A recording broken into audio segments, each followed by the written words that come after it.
is all this? Well, one of my patients, a man called Benchley, says the last time he saw Thorne, he wasn't calling himself Thorne at all. Oh, is that all? Oh, he's made a mistake. No, he's serious. And he says Benchley sounded pretty convincing to me. Oh, it's a simple case of mistaken identity. I mean, Dr. Thorne must be genuine. Why? Well, a man of his obvious ability can't possibly be a phony. Well, I'm simply reporting what my patient told me. Why would he invent such a thing? Well, I'm not saying it's a deliberate invention. I mean, perhaps Thorne looks like someone Benchley once knew. Well, he was certain it was Thorne, and equally certain he wasn't using that name. What name was he using? Well, he couldn't remember, but he knew it wasn't Dr. So-and-so. Plain Mr. So-and-so. Where from? He couldn't remember. Oh, what was his job? He couldn't remember that. Well, it's a bit flimsy. Look, I know my patient. Do you? All right, so it's not cut and dry, but Benchley feels certain he can fill in the gaps, give him time to think about it. Let's wait until he can, if he can. I suppose you want some coffee, yeah? Yeah, Sure. You're always thirsty. Look, you've got to be very certain of your facts if you're going to accuse Dr. Thorne of being an imposter. Wow. Everyone knows you're prejudiced. Rubbish. Well, everyone knows you and Thorne have had differences of opinion. So have you, for that matter. It's just I don't like him meddling with my patients. Well, they're his patients, too. Yes, but as long as they're in this hospital, they're my responsibility, and I don't need any middle-aged backseat driver to tell me how to do my job. That sounds very unprejudiced. You don't think I'd make up this story just to try and get rid of Thorne? Oh, I understood it was your patient who made it up. Nobody's making up anything.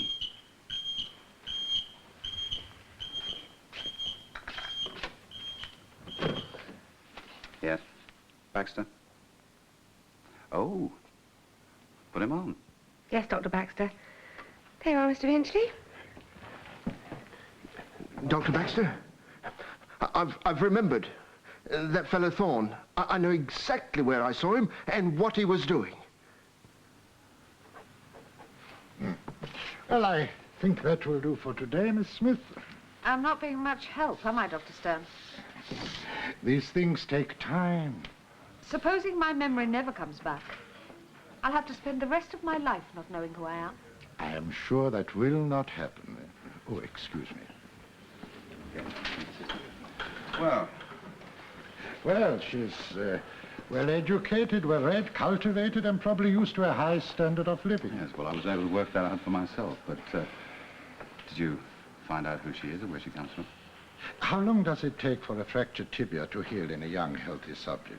Oh, 3-4 weeks, but... The mind is infinitely more delicate and complex than a tibia. I've been with a patient for 1 hour. Yes, but I thought you had ways of making them talk.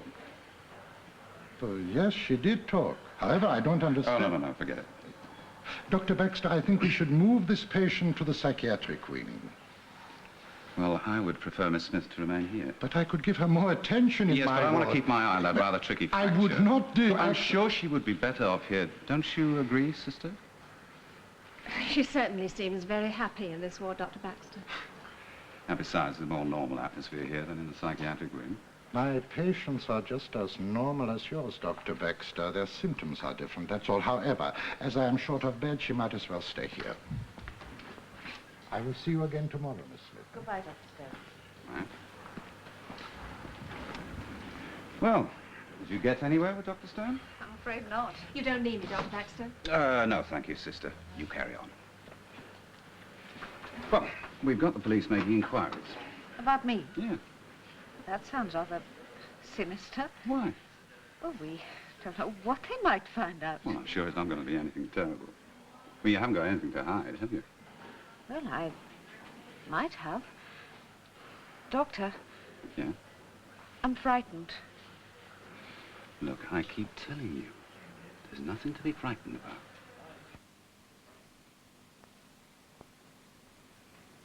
He's looking ever so much better. Yes, good as new. He's just come off dialysis. What's that? That's... The kidney machine. That's right. Oh, I feel great. It does the job his kidneys would normally do very satisfactorily, but it is time-consuming and inconvenient. You can't beat nature, you see, Lenny. Much better to have a kidney of your own. Which is why we've come to see you. I wondered what it was all about. We've come to see what you think about it. Leave it to the doctor, Will. Excuse me. Well, now, Leonard, we've given your case a lot of thought. And this is the situation. Yes.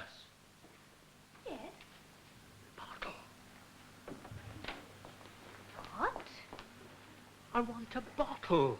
You can't have a bottle, Mr. Willis. You're quite well enough to get up. Get up? That's what I said. I'm a very sick man. What's all this noise about? She says I've got to get up to go to the bathroom. Well, it's not time for your bath. Not a bath, you know. Oh, I see. You mean the lavatory. Yes, well, Nurse Shaw's quite right. Now, come along, Mr. Willis. Hello, chap. What do you think? I don't know. I mean, I just want to get better. If you have this operation, it'll make you better. What do you think, Dad? Oh, you have the transplant, Len. Dr. Ridge is right. You don't have to rely on a machine with the rest of your life. If you say so, Dad. What happens now, Doctor? Come on, Mr. Willis. Didn't used to be like this. I can remember when patients were patients. Not so much noise, Mr. Willis. And nurses looked after them. Look, come along. The sooner you get on with it, the sooner you'll be back in bed. You don't think I can walk all that way on my own, do you? All right, Nurse Shaw will help you. Come on. It's a good story. Is it? A Jimmy Potter human interest special. Beautiful young woman stepped off train, knocked down by taxi, rushed to hospital, found to have lost her memory. Who is the beautiful mystery woman? That's just the problem. No. I was writing a headline. Oh, so sorry. What else can you tell me about her? I don't think I can add anything. What would you say her background was? Oh, educated, well-to-do. Clothes? I don't know that I've seen them. I'll have a word with one of the nurses. Is there anything else about her appearance? Any scars or birthmarks? Well, Dr. Baxter is treating her for minor cuts and a simple fracture of a couple of bones in the foot. Perhaps you better talk to him as well. I'll do that. Sure there's nothing else you can tell me? I don't think so. Pity she hasn't got a scar or a birthmark. Birthmarks are always good copy, especially if they're somewhere interesting. Yes, quite. Well, let's hope that somebody is looking for her and sees your story. Oh, we'll give it a good showing. If she's from anywhere around here, somebody will see it. Good, because we'd like to get the matter cleared up. Otherwise, we're faced with the problem of what to do with her. You do realize you're making a very serious allegation, Mr. Benchley. True, Doctor. I haven't made it up. Why should I? Well, tell us what you remember. Well, see, Doctor, it's like this. I never forget a face. Pride myself on that. Once seen, never forgotten. Can't tell you the number of people I've surprised by it, sometimes even after 25 years. Yes, Mr. Benchley, we'll take your word for it. All right, so when I saw this fellow Thorne, I knew I'd seen him before. Yeah, well, tell Dr. Ridge. And knew I'd seen him, but I couldn't quite place him. You see, sometimes it's difficult when the surroundings are different. If he'd been a doctor, say, or something to do with the hospital, I'd have spotted him at once. But that's the very point. He wasn't a doctor, not when I knew him. Look, how well did you know him? Well, I didn't exactly know him, but I've seen him often enough. Where? Well, it wasn't up here, of course. It was when we lived in the south. And we've been up here, let's see, best part of 8 years. Where did you see this man, Mr. Benchley? I'm telling you, it was when we were living in Salisbury. This so-called doctor of yours worked in a local chemist. As a pharmacist? Did he dispense prescriptions? Oh, I think so, yes. In fact, he must have done. That's probably how he got to know the chat. What chat? Well, you know, the way you doctors carry on, the right names, all that sort of thing. Now, let me get this straight.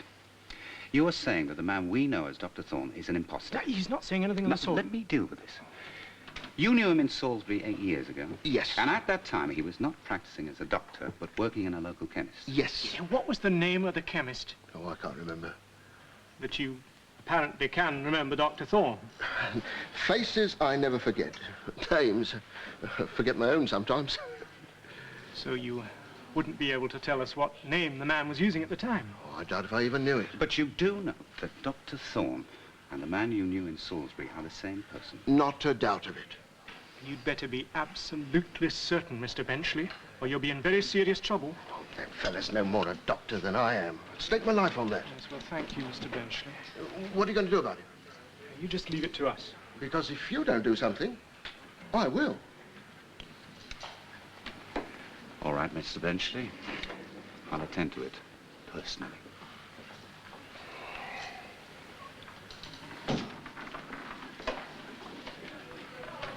What have you been doing to this bed? Nothing. Look, come on. Let's get these pillows straightened up. I'm all right, really, nurse. It's not you I'm worried about. Mr. Parker Brown. Who's he? He is a consultant and a very important man, so none of your sauce, young Leonard. Hello, Leonard. How are you? All right, thanks, Doctor. This is Mr. Parker Brown, who's come to have a look at you. Hello. You seem fairly cheerful, young fellow. X-rays?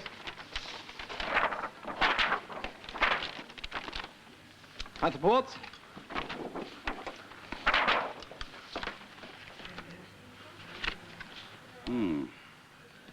Up a bit. Expected.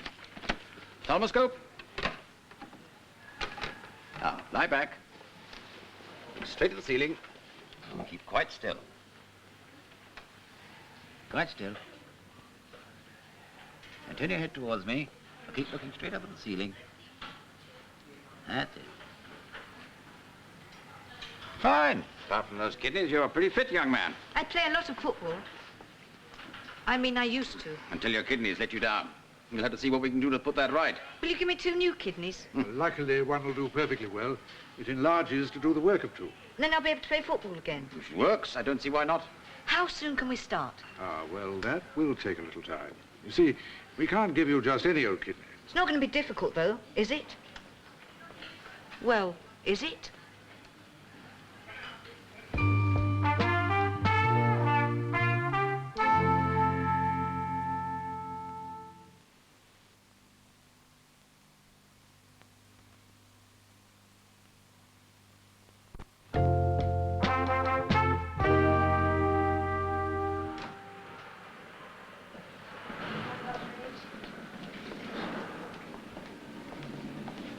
Oh, Doctor. Yes? Could I have a word with you, please? Yes? It's about one of your patients. Who? Miss Finch. Oh, yes? I know it's none of my business, Doctor. Is something worrying you? I don't think you're treating her right. She's a sick woman. Look, there's really nothing wrong with Miss Finch. In fact, we'll be discharging her soon. She said you'd say something like that. Yes, I'm sure she did. Look, she doesn't mean any harm. I don't know how you could have been so unfeeling. You left her in tears yesterday. Now, look, Miss Finch is just a little imaginative. She's inclined to be What's she doing in here, then? She was admitted with a chest infection. She really was ill. But that we can cure with antibiotics. Oh, I see. Look, the truth of the matter is that people avoid her because she depresses them. That's true enough. She seems to feel better if everyone else is worse off than she is. Yes. It's a vicious circle. She likes everyone to be aware of the same fears that she has. And so they desert her. We'll have to do something about it then, won't we? Thank you. You don't mind if Dr. Thorne sits in with us? Family doctor? Yes, yes. Not at all. Sit down, please. There are 1 or 2 things still to be discussed. As I said, there are 1 or 2 things to be discussed. The main problem is finding a kidney. I thought you could apply for one through a computer or something. An index is kept of people willing to donate kidneys and of patients who require them. But the kidneys do have to be matched to the patients. Otherwise, they would be rejected by the body. Now, this matching is a very precise business. It's done by a computer in Bristol. From the time a donor's kidney becomes available, we have 12 hours to match it, get it to the patient, and operate. So Leonard might have to wait quite a time for the computer to find one for him. It's possible. On the other hand, he might be lucky. Supposing it doesn't take? The tissue grouping technique is very sophisticated, which means that the chances of rejection are minimal. When you can get a kidney, however long that takes. There is another way, and it saves waiting. What's That's that? Kidneys from close relatives. As I was about to explain, Dr. Thorne, kidneys from close relatives, mother, father, brothers or sisters, are most unlikely to be rejected. Does that mean one of us could give a kidney? Exactly. Well, I can't think why you didn't suggest this before, Doctor. Well, it means a major operation. Don't go Of course making you have mountains to. out of molehills. Perfectly straightforward piece of surgery. Not for beginners, of course, but nothing to worry about. Will you be doing it? I shall be assisting Sir George Dysart, assuming he's free. An excellent man. Leonard couldn't be in better hands. Fine, so what are we waiting for? You can have one of my kidneys as soon as you like. No. What? I won't let you do it. You don't give up, do you? Oh, nor do you. I'm just not convinced, that's all. Well, Benchley wouldn't make up that sort of thing about Thorne. I mean, where's the point? Well, maybe it was a genuine mistake. Well, I don't think so. Damn it. Thorne's a first-class family doctor. You don't pick all that up in a chemist shop in Salisbury. You physicians stick together, don't you? Loyalty to the boss and all that. What's my boss got to do with it? Well, Armstrong's the medical administrator. He got Thorne to accept a part-time consultancy, the only GP in the hospital. So? Well, sir, he's going to look a bit silly if Thorne turns out to be a phony. Well, I don't see why. Thorne's never done anything questionable. You never had any reason to suspect him. You're merely judging him on the unsupported word of a layman. All right, so I'm sticking my neck out. But I believe Thorne is that man in Salisbury. I also believe there's some reason why I went into hiding, and until we find out what that reason is, he's got to be kept away from the patients. You think it's as serious as that? Yes. We can't take any risk. We don't know anything about this man or what he's been doing for the last 8 years. That's true, and Thorne isn't who he says he is, then they've got no alternative. They've got to expose him. Good thinking, Doctor. Look, if we're wrong, we're the ones that'll be jumped on from a great height. True. No. Mrs. Tate, your husband would make the ideal donor. I won't let him. Why not? But you said it was a major operation. It doesn't worry me. Well, it worries me. You and Lenny both here in hospital. I'd be out of my mind with worry. Anyway, it's not your job. Well, whose job is it then? Yours, I suppose. Well, it wouldn't work, would it? I mean, you can't put a female kidney into a boy. No problem there, Mr. Tate. Kidneys have no sex. I must have a decision so that I can advise Sir George. I've told you, you can operate on me. No, it's no good. I'm not going to let you have your own way. Look, I'm the head of the family. Well, that's just it, isn't it? You're the wage earner. You can't afford to be off work for long. We'll manage somehow. And who does the managing? It's me, isn't it? Oh, it's all right when the money's coming in, but with you in hospital... Well, how long would I have to be off? Not long, 2 or 3 weeks. Of course, you wouldn't be able to go back to anything very strenuous. You'd have to take it gently for a while. But supposing there are, what do you call them, complications? It'll be all right. He said it was perfectly straightforward. You might be ill afterwards. He could be, couldn't he? It's possible. You see? But why don't you listen? Besides, what would there be for me at home with you and Lenny both here in hospital? You could have that nice rest you're always on about. I think your wife has made out a good case, Mr. Tate. What do you think? Well?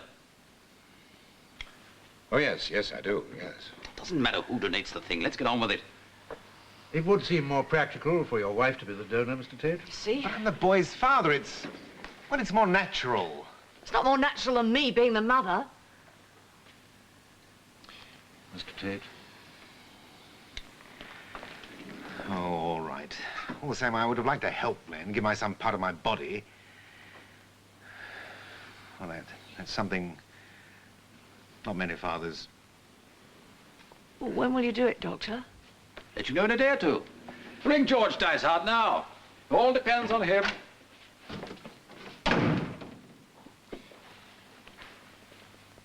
Of course, we'd have to run a few tests before we bring you into a ward. I'll make the necessary arrangements. Oh, thank you, Doctor. So, we wait till we hear from you, right? That's right. Goodbye, Mr. Tate. Mrs. Tate.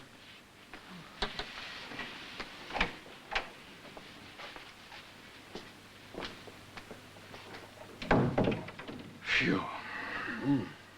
Well, you didn't have much to say. Well, I didn't want to bring it up just then. There seemed to be enough to worry about. But there could be a problem. Something to do with the parents? The mother, anyway. Serious? Yes, it could be. Could be serious. Ah, Peter. Oh, Martin? I've just been into town to see if I could find someone's surgery. And did you? Yes. It's not the most fashionable part of town. Council houses, workers' colleges, but the surgery's there, all right. The locals think well of him. Been making a few inquiries, have you? Well, I asked in the local pub. Oh, and a few of the shops. I also asked if they could recommend a good doctor. They all recommended Thorne. I think you're right. Eventually has made a mistake. Well, there's certainly a Robert Thorne in the register. Come and see. I've got it here.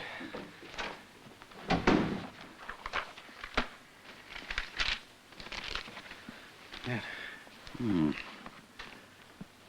MRCS, LRCP. Well, that's definite. He's qualified. Yes. There's something else that's relevant. Ah. His address? Given as Barnes, London. Yes, but he's been working up here for the last 7 years. Exactly. What do you make of that? Benchley could be right after all. Well, you're changing sides all of a sudden, aren't you? You can't ignore the evidence. Well, there might be some reason he didn't inform the BMA. He might be one of those who refused to pay the 5 guinea subscription. Well, there's only one Robert Thorne in the register. If that isn't our man, who is he?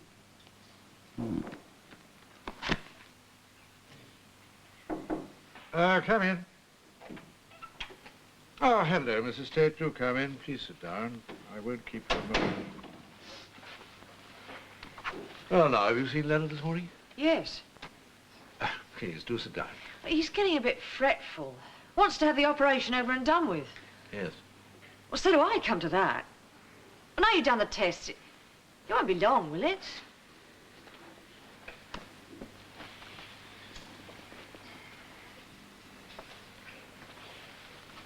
Mrs. Tate, I have to tell you that you can't be the donor. I can't. No. But why? I mean, you said with me being the mother, it'd all be all right. The tests we ran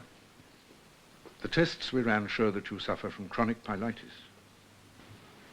Well, I've got used to it. Doesn't bother me, not really. Yes, I dare say. But I'm afraid you can't help Leonard. Oh. I'm so sorry. I know it must be very distressing for you. I did want to do something for Lenny. Make him well again. Yes, of course. Still, the situation isn't hopeless. Your husband can be a donor. No. No, it's a sign. Lenny's not going to have that operation.